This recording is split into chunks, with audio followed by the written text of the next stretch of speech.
CBS Young and the Restless spoilers Wednesday full the 7th of January 2026. The next few weeks in Genoa City unfolded with a tension so thick it practically seeped into the brickwork of every home, office, and backstreet corner of the town, painting the air with a mixture of danger, adrenaline, romance, and the kind of drama that made people feel as though the ground beneath them was shifting a little more each day. Nothing was predictable anymore, nothing was safe or stable. And the illusion of calm that sometimes settled over the city had been shattered completely the moment Matt Clark clawed his way back into the Newman orbit and detonated every boundary they thought they had successfully erected. In Genoa City, quiet weeks did not exist. They were fantasies invented by optimists. Here, chaos was always waiting for its moment to erupt, and now, that moment had arrived in full force. Nick Newman had survived the unthinkable, and that alone was enough to tilt the emotional balance of the entire Newman family. The memory of Matt Clark's hands tightening around his throat still clung to Nick's skin like phantom fingerprints, a reminder of just how close he had come to losing everything: his life, his family, his control biz of a man so consumed by spite that he treated every heartbeat as a weapon. But Nick, bruised inside and out, refused to fall. He pushed through every second of fear, every wave of panic, every haunting echo of struggle, because he had found a purpose that extended beyond his own survival. Sienna Bacall. The moment he freed her, the weight of responsibility settled on him like a mantle he had no choice but to accept. She had been trapped, manipulated, violated by shadows that had shaped her life in ways most people could not comprehend, and by rescuing her, Nick reclaimed a piece of the strength Matt had tried to steal from him.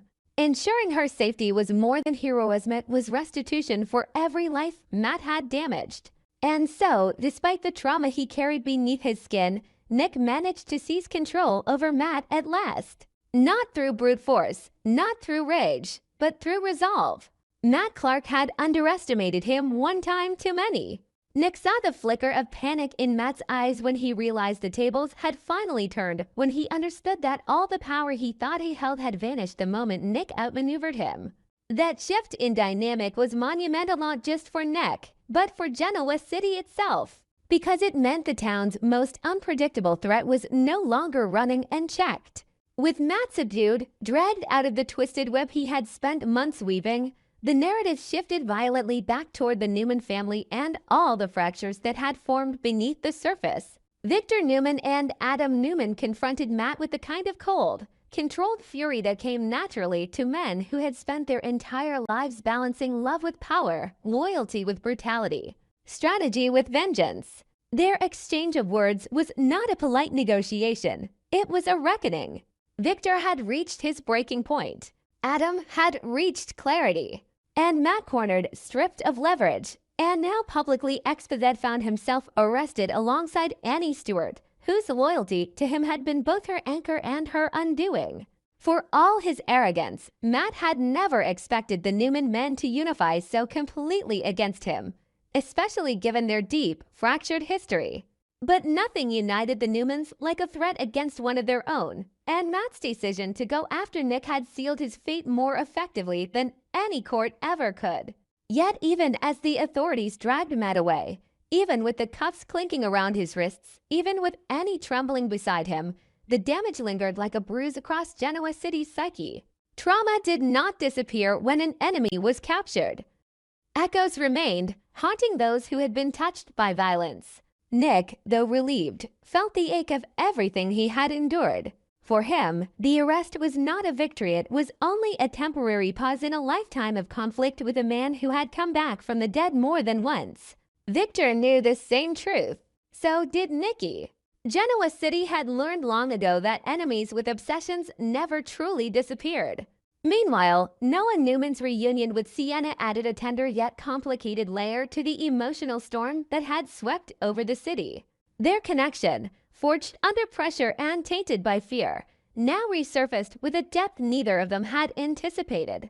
Sienna, traumatized but relieved, found herself gravitating toward Noah not because he rescued her. Nick had been the one to pull her out of her nightmare, but because Noah represented something she had never allowed herself to believe she deserved: compassion without condition. Noah didn't see her as a victim. He didn't see her as a scandal waiting to happen. He saw her as someone who had been carrying too many battles alone, someone who deserved light after drowning for so long in darkness. Sharon Newman, watching all of this unfold, felt a strange, almost painful form of empathy towards Sienna. Sharon had been kidnapped multiple times throughout her life, had been held hostage, stopped, manipulated, traumatized so often that survival had become a muscle memory. And in Sienna she saw reflections of her younger self: confusion, the guilt, the lingering shame over things that were never her fault. Sharon felt the stirrings of an emotional instinct she had long buried, the need to protect someone who reminded her of everything she had once fought to overcome. She did not coddle Sienna. She respected her strength, even admired it, but she also understood that healing was not a straight line. Trauma unfolded in unpredictable waves. And if Sienna was going to rebuild her life, she would need support from someone who had walked that same fractured path. Sharon was willing to be that person. But as the Newman family dealt with crisis, healing, and the tangled complexities of love and survival, trouble was brewing across town. And the Abbotts were in the midst of a quiet but calculated power move that would send shockwaves through the corporate landscape of Genoa City. Carl Abbott, seemingly underestimated by everyone but Jack, had found himself in possession of something Victor Newman desperately needed: control over the stolen artificial intelligence program that had become the centerpiece of Victor's latest empire-building strategy. Carl had been overshadowed more than once, doubted by his rivals, undercut by his enemies, and dismissed by Victor as a young man who still had much to learn. But now Carl held leverage in its purest form: knowledge. Jack Abbott stood beside his son not only as family, but as a strategic partner. The stolen AI program wasn't just valuable, it was explosive. It had the power to destabilize Newman Enterprises, topple reputation, and expose vulnerabilities Victor could not afford to reveal. Carl and Jack didn't plan to destroy him, though destroying Victor rarely yielded victory. Instead, they crafted something far more dangerous, a deal Victor could not refuse. They approached him with confidence, with clarity, with the calm precision of men who understood that for once, the scales of power tilted in their direction. Their offer was not a threat, it was an opportunity. But behind every opportunity in Genoa City lurked a consequence waiting to unfold. Victor, still reeling from the chaos Matt had unleashed, now faced a different kind of danger that came not from violence but from strategy. The Abbotts were not coming after his life. They were coming after his control, his empire, his pride. Kyle's sudden ascension into a position of advantage was a humiliation Victor had not anticipated, and it ignited a new spark of tension between the two families. This wasn't warning yet, but it was the first tremor of one. And in Genoa City, tremors always led somewhere darker.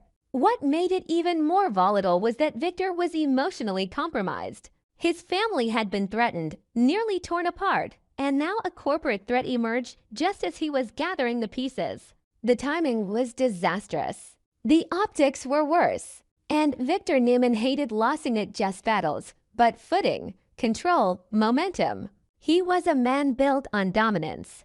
Vulnerability was an insult, but Genoa City thrived on instability. Enemies rose. Alliances shifted. Love burned, collapsed, reignited. Families fractured and rebuilt themselves in new, unpredictable forms.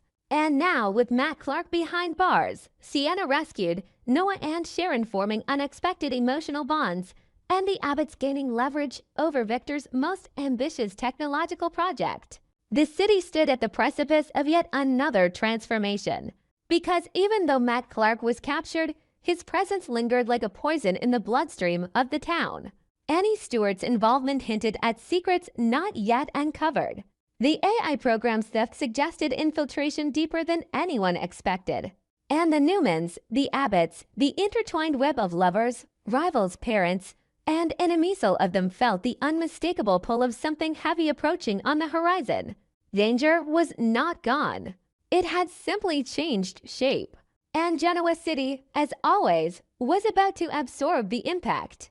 In the weeks that followed, Genoa City became a crucible of psychological tension, emotional contradictions, and quiet explosions waiting only for the wrong word or the wrong secret to ignite them.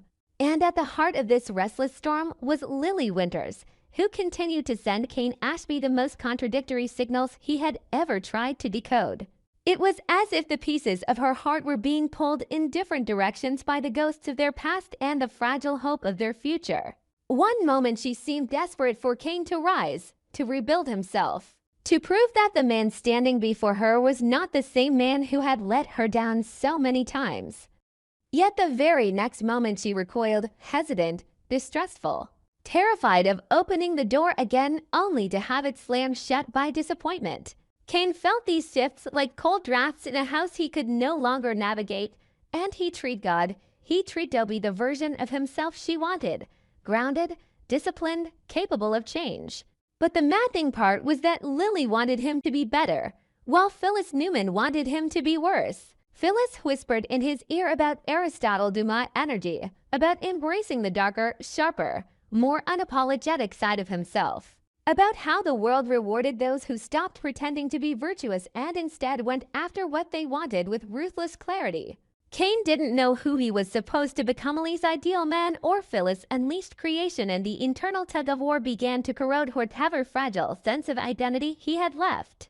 Meanwhile, across the emotional battlefield of the city, Holden Novak and Audra Charles made a surprisingly calm, almost tentative decision to start over.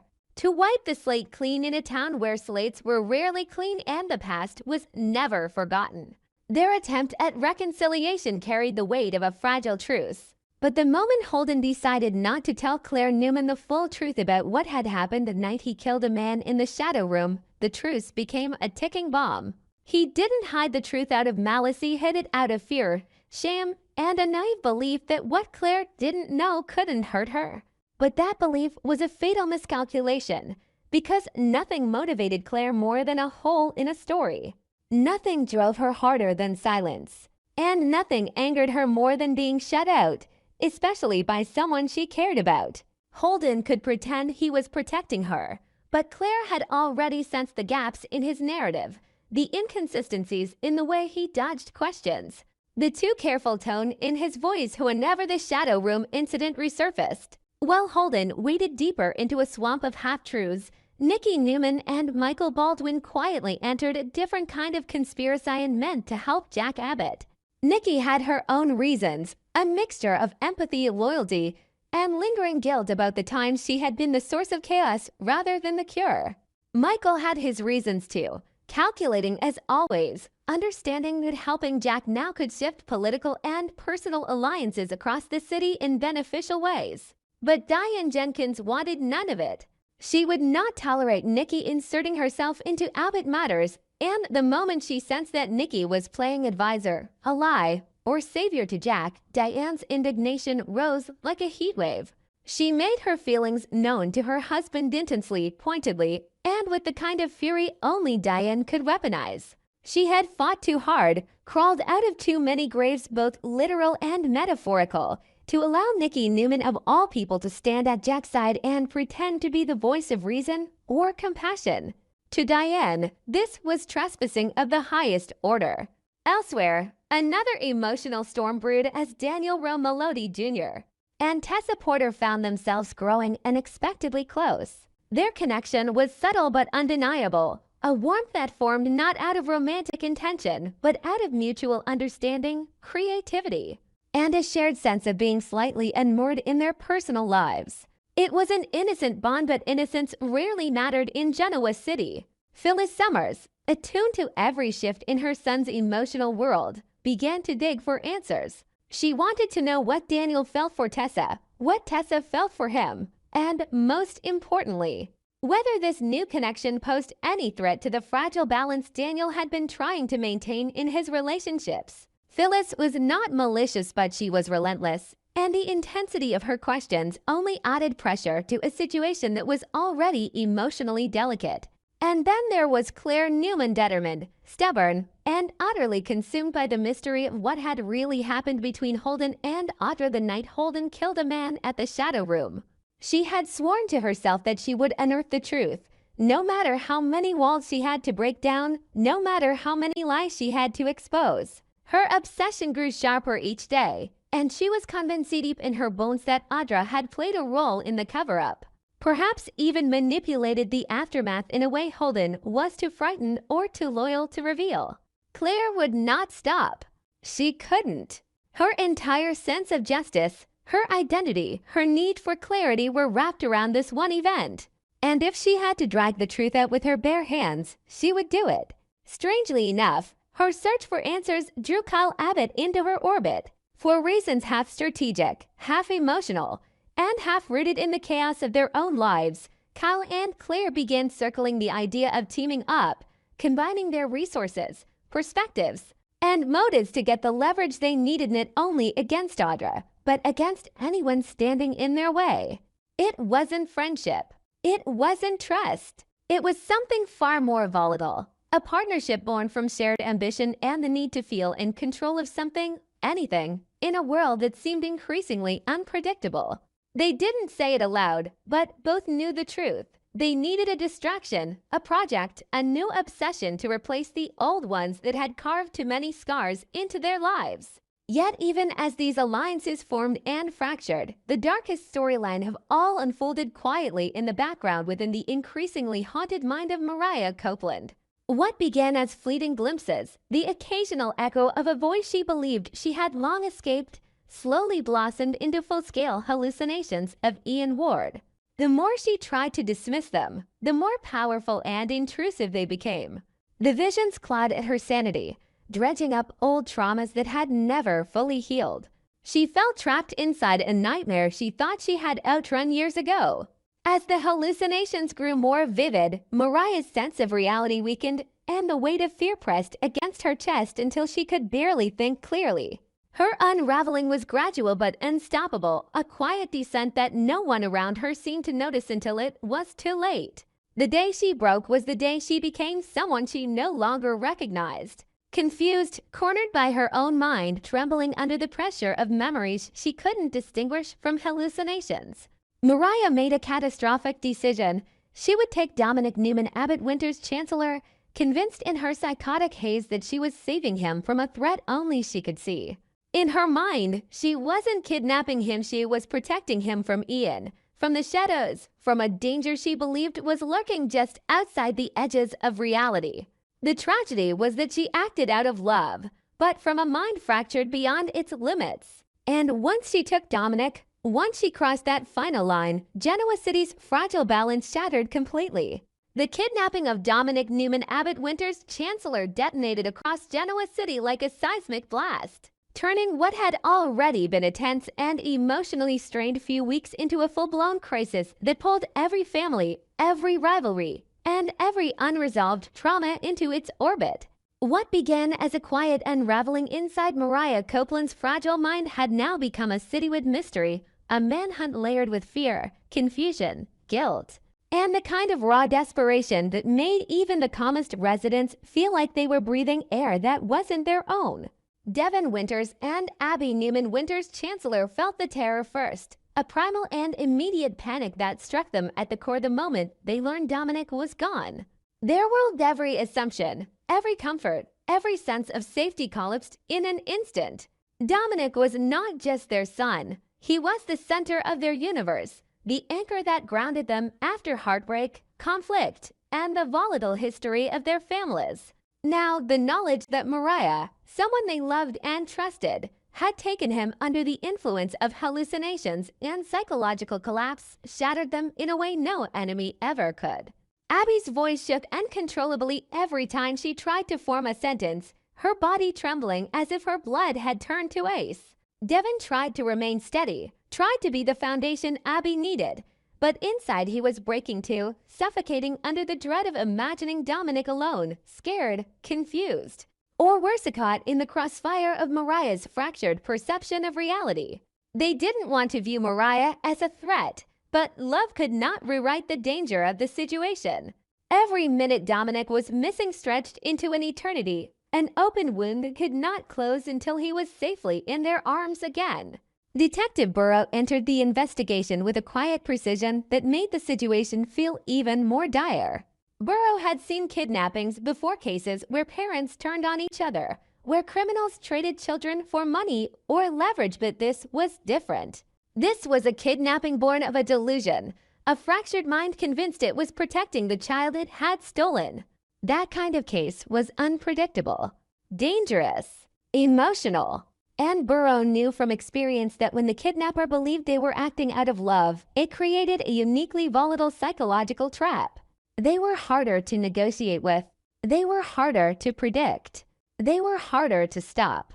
And Worsity believed completely in the righteousness of their actions. As Burrow pieced together the timeline of Mariah's breakdown, the hallucinations of Ian Ward, the sudden shift in her behavior, the desperation that had clearly overtaken her, he understood that this case would not be solved with force. It would require emotional finesse, airtight strategy, and the right person to reach Mariah through the fog that had swallowed her whole. Every clue Burrow uncovered pointed back to this painful truth. The city could search every inch of land, every abandoned property, every shadowed corner in Genoa City. But only one person had any real hope of pulling Mariah back into reality: Tessa Porter. While the rest of the city spun into panic, detectives mobilizing, families fracturing under grief, tensions rising across households already pushed to emotional extremes, Tessa felt the storm hit her in a uniquely devastating way. Dominic was missing. Mariah had taken him. And now the bond growing between her and Daniel Romelodi Jr., already delicate and complicated, was abruptly cut by the overwhelming crisis that now consumed her every breath. Tessa's heart pulled into directions, mourning the sudden crack in her connection with Daniel, while also feeling an almost unbearable fear for Dominic. But underneath that terror lay something deeper, a crushing fear for Mariah. As much as she loved Dominic and worried for his safety, she knew with certainty that Mariah was not acting out of malice. This was not violence. This was a collapse, a psychological drowning. A cry for help expressed in the most catastrophic way possible. And while most residents of Genoa City whispered about the kidnapping as a crime, Tessa saw it for what it really was: a tragedy. Tessa felt the weight of a truth she could not ignore. She was the only one who could reach Mariah. The only voice Mariah might still recognize through the hallucinations. The only presence that could cut through the dark influence of Ian Ward's imagined whispers urging her deeper into madness. The thought terrified her, but it also filled her with a resolve she had not felt in years. She loved Mariah deeply, fiercely, and love gave her a strength no fear could weaken. She knew Mariah's mind had fractured under pressure that no one else fully understood. She knew Mariah's trauma had roots in years of manipulation and captivity. And she knew that somewhere beneath the layers of paranoia and delusion, Mariah was still terrified, overwhelmed, desperate to protect a child who meant the world to her. Tessa believed she could pull her back. She had to believe it, because the alternative was unthinkable. Across Genoa City, people watched the search unfold with a mixture of fear, dread, and an unsettling awareness that they were witnessing the beginning of a story that would become one of the city's darkest chapters. And yet, in typical Genoa City fashion, the emotional chaos of one storyline rippled into the others. While Devon and Abby suffered, while Burrow searched, while Tessa prepared her heart for war against Mariah's demons, other lives continued spiraling, colliding, and transforming beneath the surface. Lily and Kane's confusion deepened. Holden's Lee tightened around him like a noose. Claire's obsession sharpened to a nearly dangerous edge. Kyle's alliance with Claire took on no urgency. Nikki and Michael's secret plans tested Diane's patience to its limit. Daniel felt torn between concern for Tessa and the shift in their bond. Everywhere, tension vibrated like electricity. And still, the crisis grew darker. The city had no idea where Mariah had taken Dominic. No one knew what she was seeing, what she believed she was protecting him from, or how long she could outrun the hallucinated voice of Ian Ward whispering poison into her mind. The danger did not come from Mariah herself, it came from the war happening inside her. The farther she ran, the deeper she fell into that war, and the more she needed someone who could reach her through the storm. Tessa knew she had no choice but to follow Mariah's trail and find her before the hallucinations consumed her completely. The next weeks would test every family, every relationship, every alliance in Genoa City. People would be pushed to the brink of emotional collapse, truths would be revealed, relationships would fracture under the unbearable pressure of fear and guilt. And the city itself would feel like it was holding its breath waiting for the moment the investigation reached its climax. Because the kidnapping of Dominic was not just a crime. It was the spark that would ignite a chain of consequences stretching far beyond Mariah's collapse.